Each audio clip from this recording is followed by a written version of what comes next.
Right, so who are you? My name is Zaru Jonson. Okay. So tell me a little bit about, why poetry? It's just what I fell into, really. My whole family kind of got me into writing as a kid. My sister and my mum would read like poems to me when I was going to sleep.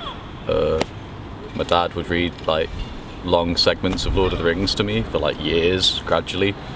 My family got me into it. My sister impressed on me that poetry is cool, got me to learn poems off by heart, got me to learn The Tiger by William Blake. I knew Jabberwocky, still know Jabberwocky. Fantastic. I really liked The Raven, really liked The Rime of the Ancient Mariner. Yeah, my family got me into it. So all the classics basically appeal to you? Yeah. And then I wrote a bunch of raps when I was like sort of in my teens, and a load of like sort of gothy like poetry that sounded like Marilyn Manson lyrics and stuff. And carried on, got into like Kerouac and the beats and that when I was sort of 17, 18, and that kind of kicked off everything I've done since. So yeah. Obviously, I've met you through performing, and you were the headline act at Where I'm Coming From just this month. So tell me a little bit about the experience of being a featured writer there. That was really interesting. I've been going to Where I'm Coming From since it started. I was at the first one, and yeah, it was an interesting one. I hadn't really slept the night before, and I kind of was freaking out while I was reading about whether or not I was crossing some kind of line, because tried to talk about what I was saying, and you sounded good. Cool, thank you.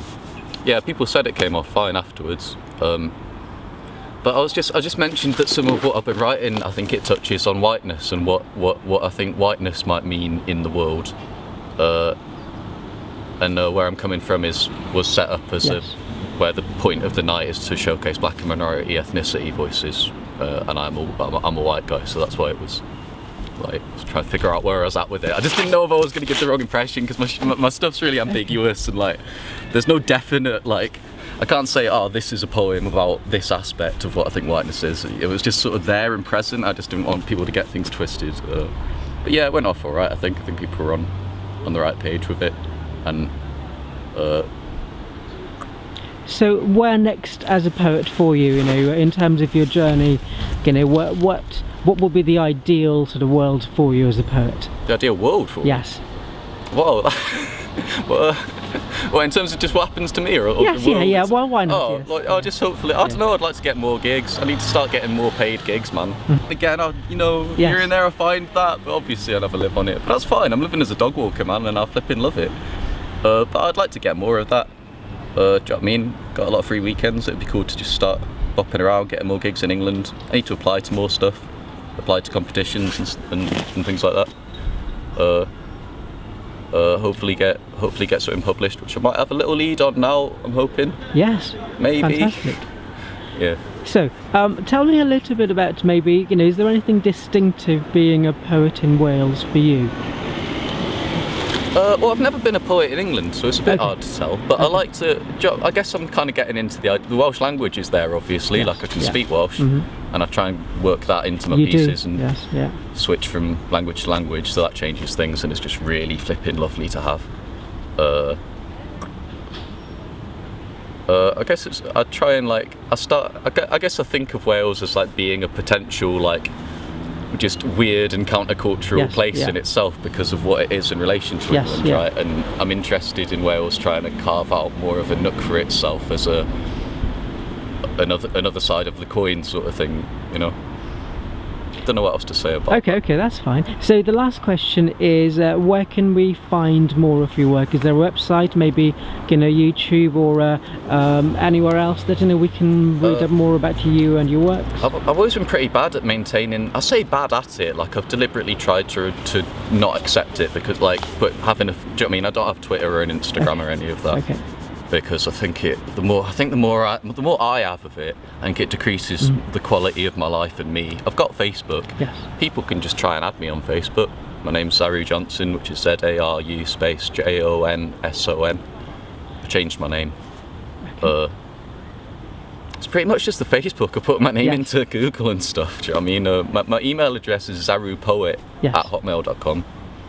get in touch with me for gigs and things, please. If you are comfortable, do you want to give us a couple of verses maybe? Yeah, only if you're comfortable. Yeah, man.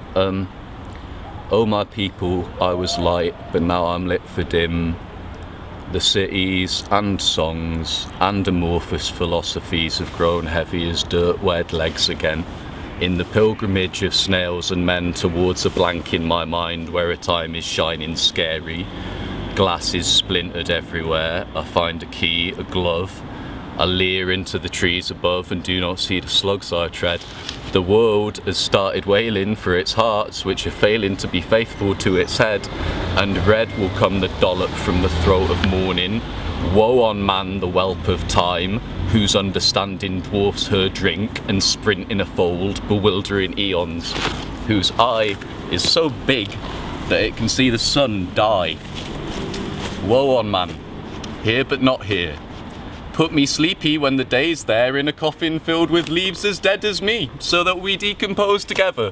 Several hundred things which lived and grew instead of one, and through the unrelenting dream of our detachment we might learn that plant and animal were to be cradled, but not the day and sacred. Oh my squirrel, I was you, but now I'm him for chosen. Him who offered up my tree for cafes which are closing, and some clothing which I love now like a rose enjoys the sun. And a gun for the day I'm left naked, and a drum, so I am glad, and have half forgotten what it was I had. Wow.